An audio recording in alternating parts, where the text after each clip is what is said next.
véhicules à l'armée sénégalaise. Ouais, la famille. Les Américains ont offert 30 véhicules à l'armée sénégalaise. En termes de don, oui, la famille, c'est un don. Vraiment, c'est un geste à louer. C'est un geste vraiment à saluer par rapport aux Américains, la famille. Déjà, appréciez d'abord les images. Voilà, sinon c'est dans le cadre d'un programme américain, dans le cadre de la coopération militaire entre les États-Unis et le Sénégal. Appréciez les images de la famille. Tous les détails concernant ces 30 véhicules, c'est dans cette vidéo de la famille. Et prenez place confortablement. Let's go! Coopération militaire. Les États-Unis font un don de 30 véhicules à l'armée sénégalaise. Voilà. Comme je viens de le dire tantôt, 30 véhicules. Voilà. Les États-Unis ont fait un geste louable à l'endroit de l'armée sénégalaise. C'est au total 30 voitures qui sont offertes aux forces armées sénégalaises. Ce geste s'inscrit dans le cadre du programme américain Global Peacekeeping Operation Initiative. Voilà. Donc c'est dans le cadre d'un programme, d'un projet que les Américains ont fait ce don à l'armée sénégalaise. C'est l'ambassade américaine à Dakar qui a procédé à la cérémonie de remise des véhicules. Voilà. Donc c'est l'ambassade américaine à Dakar qui a procédé à la cérémonie officielle de remise, voilà, des matériels, des véhicules de la famille. Laquelle cérémonie s'est déroulée ce mardi à Thiès au centre d'entraînement tactique capitaine Mbaye Diagne. Voilà, en fait ça s'est passé en mai, la famille, oui, c'est en mai. C'est après un mois de la prise de pouvoir par l'actuel président Diomaye Faye. Comme vous le savez, Diomaye Faye il est arrivé au pouvoir en avril, donc c'est en début mai, comme les Américains ont fait ce don à l'armée sénégalaise. C'est aussi en présence du général de division Fulgence Ndour, sous-chef d'état-major des armées. Et aussi, cette remise officielle s'est déroulée au centre tactique du capitaine Mbaye Diagne. Voilà, nous connaissons les Sénégalais, ils connaissent.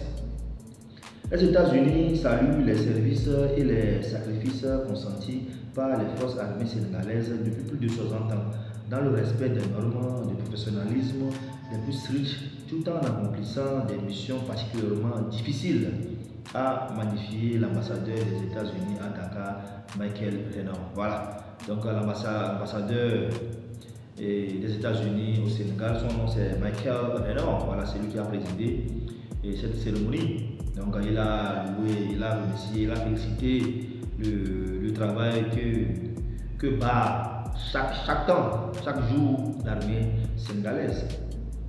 Entre les États-Unis et le Sénégal existe une coopération vivante dans tous les domaines, notamment dans le domaine militaire. Voilà. Donc ce n'est plus quelque chose de nouveau. Donc il y a vraiment une coopération très stricte entre le Sénégal et les États-Unis d'Amérique. Et c'est dans plusieurs domaines. Ce n'est pas seulement le domaine militaire. Voilà. Car depuis des années 60, le pays de l'oncle Sam multiplie des actes tendant à renforcer cette coopération. Voilà. Comme vous le savez, les États-Unis d'Amérique, on les appelle encore le pays de l'oncle Sam. Donc cette coopération s'est datée depuis les années 1960, la famille. En témoignant ce lot de 30 voitures, la construction d'infrastructures du Centre national de formation de Mont-Roland, centre d'entraînement tactique de Toubacouta. Voilà. Maintenant, les détails par rapport à ces 30 véhicules.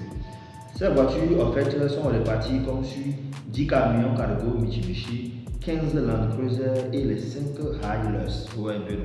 Donc, parmi les 40, il y a 10 camions cargo.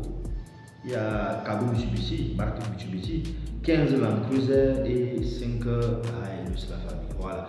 Déjà, avant même la remise officielle, l'ambassadeur a tenu un discours. Donc, je vais essayer de faire un petit résumé de ce discours. Je pense que c'est un discours vraiment que moi personnellement j'ai apprécié, quoi. Il dit: Monsieur le sous-chef d'État général de l'armée, Monsieur le chef d'État-major de l'armée de terre, Mesdames et Messieurs les commandants militaires, Mesdames et Messieurs les directeurs et officiers de l'État-major, Mesdames et Messieurs les membres de forces armées, honorables invités, c'est un honneur pour moi d'être avec vous aujourd'hui dans le tout premier centre d'entraînement au maintien de la paix du Sénégal, le centre d'entraînement tactique Capitaine Mbaye Diagne. Apparemment, c'est le premier centre d'entraînement au maintien de la paix au Sénégal. Je remercie les hommes et les femmes du centre d'entraînement Capitaine Mbaye Diagne pour leur accueil chaleureux. J'ai récemment eu connaissance de l'histoire du capitaine Diagne et de ses actes héroïques lors de la crise rwandaise de 1914. Voilà, souvent un nom revient, c'est Mbaye Diagne. Voilà, c'est un officier supérieur, je pense. Donc, il a fait ses preuves lors de la guerre au Rwanda, mais ça, en Rwanda en 1914. C'est pour cela qu'on a donné son nom à ce centre d'entraînement. Ouais, donc c'est un capitaine naturel. Il est donc tout à fait normal que ce centre d'entraînement au maintien de la paix porte le nom de ce soldat courageux et altruiste. Voilà, vraiment, le capitaine Mbaye Diagne, c'est vraiment un soldat courageux et altruiste. Le capitaine Diagne est non seulement une source de fierté pour tous les soldats et citoyens sénégalais, une source d'inspiration pour nous tous, mais il nous rappelle également le rôle essentiel des missions de maintien de la paix. Le Sénégal a toujours soutenu les missions de maintien de la paix des Nations Unies et de la région depuis 1960, lorsqu'il a envoyé pour la première fois 300 soldats au Congo. Alors ça continue le discours. Dans les années qui ont suivi, le Sénégal a déployé des milliers de soldats aux 4 coins du monde et il est resté fidèle à son engagement en faveur de la paix et de la stabilité dans le monde. Les États-Unis saluent vivement les services et les sacrifices consentis par les forces armées sénégalaises depuis plus de 60 ans, dans le respect des normes de professionnalisme les plus strictes, tout en accomplissant des missions particulièrement difficiles. Vous le savez, leur mission c'est une mission vraiment difficile.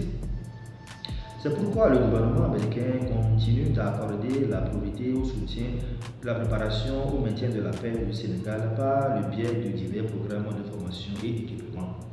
Depuis de nombreuses années, nous travaillons en partenariat avec les commandements militaires sénégalais afin d'identifier conjointement les besoins en formation et en équipement que les États-Unis pourraient adopter afin d'accompagner le Sénégal dans ses efforts de déploiement de contingents de maintien de la paix à travers le monde. Ces efforts ont notamment porté sur les infrastructures du Centre national de formation situé à Mont-Roland, sur la livraison de véhicules blindés pour le centre d'entraînement de Thiès, ainsi que sur la formation et l'équipement nécessaire au développement de capacités de lutte contre les engins explosifs et improvisés. Avant la fin de l'année, nous espérons installer de nouveaux simulateurs de tir au centre d'entraînement tactique Capitaine Mbaye Diagne et au centre d'entraînement tactique de Toubacouta, ainsi que l'ouverture d'une nouvelle salle de classe polyvalente et d'un entrepôt au centre d'entraînement tactique de Dodi. Bref, les 30 véhicules, le don des 30 véhicules, ce n'est qu'une partie remise. Ce n'est qu'une partie, quoi. Il y aura encore d'autres dons. Vous voyez un peu. Ces projets représentent l'engagement inébranlable du gouvernement américain à soutenir les contingents de maintien de la paix du Sénégal, tout en veillant à ce que les courageux soldats sénégalais soient équipés en conséquence. C'est dans cet esprit que nous sommes ici aujourd'hui pour remettre 30 nouveaux véhicules au centre d'entraînement au maintien de la paix du Sénégal. 30 véhicules. Nous espérons que les 10 camions cargo Mitsubishi, les 15 Land Cruiser et les 5 Hilux remis aujourd'hui aideront les centres d'entraînement au maintien de la paix à continuer de dispenser une formation professionnelle de grande qualité à vos contingents. Nous espérons également que ces véhicules serviront de symbole de notre partenariat durable avec l'armée sénégalaise pour laquelle nous avons une grande estime. Les États-Unis considèrent le Sénégal comme un partenaire stratégique essentiel que nous estimons profondément et avec lequel nous sommes fiers de travailler. Je sais que je peux parler au nom de tout le personnel militaire américain ici présent pour dire que l'armée américaine est honorée de travailler côte à côte avec les forces armées sénégalaises. Même s'il est regrettable que les contingents de maintien de la paix soient si nombreux dans le monde, nous continuerons à faire face à de nouvelles menaces ensemble parce qu'ensemble nous sommes plus forts. Je vous remercie donc encore une fois d'avoir organisé cette cérémonie et de m'avoir permis de visiter le centre de l'entraînement. Je tiens à remercier tout particulièrement le major Ndiaye, chef du centre d'entraînement, capitaine Mbaye Diagne et tous ses collaborateurs pour leur hospitalité et l'organisation de ce grand événement. Les remerciements vont également à M. Charles Preston et Roger Thompson, nos conseillers en maintien de la paix ici au Sénégal, qui travaillent sans relâche pour plaider et promouvoir les priorités du Sénégal en matière de maintien de la paix. Enfin, je voudrais exprimer ma gratitude aux hommes et aux femmes courageux qui servent dans les forces armées sénégalaises. Votre professionnalisme et votre développement sont admirables et les États-Unis se réjouissent de poursuivre leur partenariat avec vous. Fin du discours de la famille. Voici un peu le discours de l'ambassadeur américain au Sénégal, la famille. Donc, j'attends vos réactions dans les commentaires. Donc, sur ce, Karimeno vous dit ciao, Choba, po.